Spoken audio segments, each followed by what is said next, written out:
పొరపాటున చేజారిన తరుణం తిరిగొస్తుందా?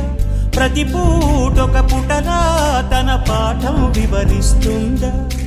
మన కోసమే తనలో తను రగిలే రవి తపనంత కనుమూసిన తరువాతనే పెను చీకటి చెబుతుందా? కడతేరని పయనాలెన్ని పడదోసిన ప్రణయాలెన్ని అని తిరగే ఛాయా చరిత పుటలు వెను చూడక ఉరికే కథలు తమ ముందు తరాలకు స్మృతుల చితులు అందించాలా ప్రేమికులు. ఇది కాదే విధిరాత అనుకోదేం ఎదురీత. 10 నెలలు తనలో నిన్ను మోసిన అమ్మైనా అప్పుడో ఇప్పుడో తన